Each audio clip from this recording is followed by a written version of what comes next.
What's up, everyone? Welcome back to my channel. It's time for another episode of the Never Seen It series. You guys watch me go Blu-ray hunting every single Tuesday, and sometimes I pick out movies that I've never seen before in my entire life. Total blind buys. And I put them off to the side. I created this segment to let you guys know my thoughts about these films. Do I love them? Do I hate them? Do I recommend them to you? Now, I'm going to start with the best of the batch and end with the worst. Everything else in between is just a random pick, so let's get started. Here's the best, The Town. Why did it take me so long to watch this movie? It's absolutely phenomenal. Ben Affleck directing. He co-wrote it with a couple of people. Look at this damn steelbook. It is fantastic. First of all, you have Jeremy Renner in a part where I've never seen him before. He was absolutely fantastic. I love when he plays a bad guy. The only complaint that I have about this movie is Blake Lively. I feel like she was miscast. It felt to me like she was acting a scene out of her acting class, and she's from California and she's pretending to be from the Boston area, if you get what I'm saying. I just did not enjoy her in this movie. She was the only one that I felt just didn't, it's like that song. One of these things is not like the others. Yeah, that's Blake Lively. She kind of stuck out like a sore thumb to me, but everyone else I thought was perfectly cast. Absolutely amazing film based not on exact true events, but inspired by true stories that came out of that area, which is actually pretty shocking. You really didn't hear, at least I didn't hear about these events. So wonderful movie. If you guys haven't seen it, pick it up. What the hell are you waiting for? And look it. It's a fantastic steelbook. Moving on to Barb Star, Go to Vista Del Mar. Is this my second favorite? Absolutely not. That's why I said the middle is totally random. You have Kristen Wiig and her partner in crime. Who is it? Annie Momolo. I can't even, she needs to change her name because it is not memorable whatsoever. She co-wrote Bridesmaids with Kristen Wiig. She's kind of giving me Ben Falcone syndrome of riding on the coattails of her famous friend. Ben Falcone, if you didn't know, is Melissa McCarthy's husband. He kind of rides on her coattails. Okay, this movie, it did have funny moments. I'm not going to lie, there were some funny parts in this film. The culottes, saved by a culotte. I can appreciate that. That was funny. However, the shtick can get old fairly quickly. And cringe-worthy moments, all I gotta say is Jamie Dornan. OMG. So cringe-worthy, especially that scene on the beach. Unbelievable. I can understand as an actor, he wants to kind of expand his acting skills into comedy a little bit. No, it did not work. Don't do it anymore. If you guys don't know who I'm talking about the actor that played Christian Grey in the 50 Shades of Grey trilogy. Yeah, in a comedy, I don't think so. It did not work. Another problem for me with this is the rewatchability factor. I feel like this movie is such shtick material. Very hard to say that. It's so shticky that it's not a go-to, like, repeatedly. The rewatchability on this is not high on the scale for me. I'm not going to seek out Barb Star on a regular basis. Barb Star, I just like to say it. Yeah, like, but I got it fairly cheap, so whatever. We'll just put them off to the side and kind of forget about it for now. Next up is Clerks. This one I enjoyed. It's very much in the vein of the movie Waiting. It's one of those movies, one of the first movies, I think, that really highlighted what it's like to work at a specific job. If you don't know what I'm talking about, the movie Waiting is about waiting tables. I was a waitress for 20 years. It's dead on, by the way, except for the whole spitting in the food scene. But this movie is exactly in the same vein as that. Adventureland with working in an amusement park. You know what I'm saying? Like those kinds of movies. Well, this movie highlights what it's like to work in a convenience store. And I really enjoyed this one. I'm not huge into Kevin Smith movies, so this is a refreshing watch for me. I did buy Mallrats as well, so I'm looking forward to seeing that one too. But I really like this one.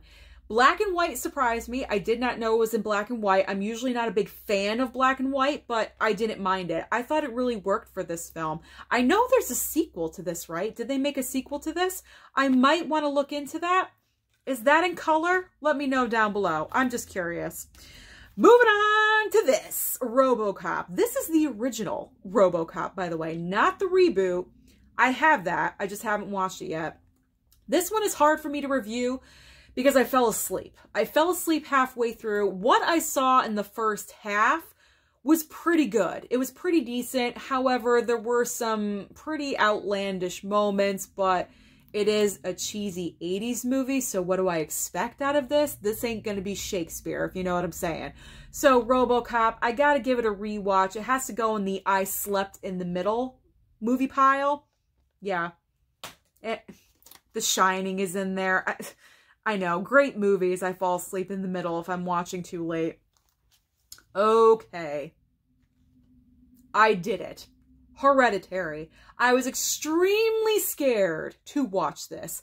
My friend Rob, that went Blu-ray hunting with me, Tony P, and Durant Cinema, bought me this film on that trip. Therefore, I felt obligated. I had to watch this. So I opened my mind. I was looking in the pile one night, and I looked at it and I said, "It's you tonight, isn't it? Hereditary. It's you and me." So it was. I was expecting something completely different. I knew it wasn't gory. I was hearing it was disturbing. Disturbing is an understatement when it comes to this film. There was one big jump scare. What really creeped me out was Toni Collette on the goddamn wall. Okay, that creeped me out more than anything in this movie. Whew, it gives me the chills just thinking about it. But Ari Aster, man, he just has one hell of a creative mind. If you guys haven't seen Hereditary, watch it. It is worth seeing. You just got to get over that fear of being freaked out like I do. See, I'm going for it. I'm expanding the horizons. All right. An American Werewolf in London. This movie is total Velveeta. And what I mean by that is it's cheesy, but it's goddamn good. This film is so cheesy goodness. There's a lot of just what moments in this, like, oh, okay, we're just gonna go with that, all right. But it was like, what, the early 80s? This is a hot looking steelbook, by the way. If you don't know it, look at those eyes. They kind of glow. They're really, this is awesome. Really awesome steelbook. But I will rewatch this again. Probably every October for the month of Halloween. Definitely gonna rewatch this, but it's very corny. It is very early, like CGI, non-existent, stuff like that. You really don't see a full-scale werewolf. It's all about close-ups and I don't know. I mean, for the day, I guess it was phenomenal and ahead of its time. I don't know. I guess it was groundbreaking at the time. It's definitely not a bad movie. It's not the worst of this bunch. We're getting there, trust me. 2 more to go. All right, I watched this one last night. What the hell is this? Better Off Dead. I was expecting, I knew it was 80s. This was a random pick. Obviously, I've never seen it before. I was in FYE. It was on sale for about $12.99. It's a steelbook. It's got John Cusack. I like John Cusack. I knew it was an 80s film. How can we go wrong? This went wrong. Okay, this went completely left, right, sideways, diagonal. What the hell is this movie about? That's the problem with this movie. It doesn't know what it wants to be. I was picturing like a romantic comedy, high school. Like that's what they were pumping out in the 80s. It has elements of that, but it also has this random shticky weirdness in here. And I guess this gravitates towards a particular audience. I'm not sure, but I was so confused by this. Like the mom and the cooking, I'm like, why is there a tentacle coming out of the pot? This is goddamn weird. Everything the mom makes is flat out disgusting. Like this movie is confusing to me. And I don't know. And again, rewatchability factor is not high on my list whatsoever. I don't know if I'll ever watch this again, to be honest. But hey, I have another steelbook in the collection. All right. Let's get to it. The worst. The worst of the worst. I'm thinking that I should do an all-time worst video of all the I hate this movie videos that I do and create the worst of the worst, because you can bet your bottom dollar that this movie is getting its own I hate this video. Oh, or I hate this movie video. It is Terminator 3. What the hell is this? Please explain to me how you can go from the best action movie of all time with Terminator 2 to this. Well, I have a couple explanations. Like I said, I am going to do an I hate this movie video about this, so I'm not going to get into full on in this video because I do want you to watch that video. But when you remove Linda Hamilton as Sarah Connor, that's mistake number one, okay? She is a part of the triangle.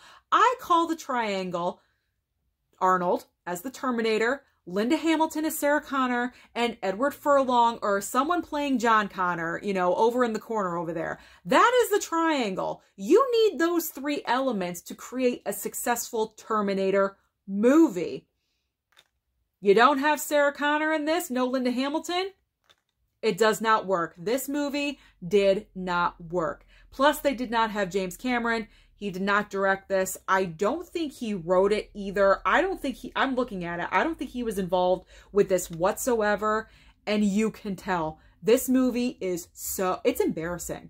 This movie is so bad, it is embarrassing. I don't know how Arnold was proud of this in any way whatsoever. I mean, come on. Talk to the hand. When he did, I was like, what? What? Did you, as the Terminator, really just say talk to the hand? Who wrote this? Who wrote this? I'll look at it later. But that is ridiculous. That is absolutely insane and just dumb. Dumb, stupid. The plot line was dumb. The casting person did not do their job whatsoever. There's so many bad elements about this film. Like I said, I'm going to save it for the I hate this movie video. But oh man, this was a no-brainer that Terminator 3 is the loser of the batch. That's what happens to the losers. So that is everything in the Never Seen It for this time. Let me know down below what you've been watching lately. Don't forget to hit like and subscribe, and I'll see you next time.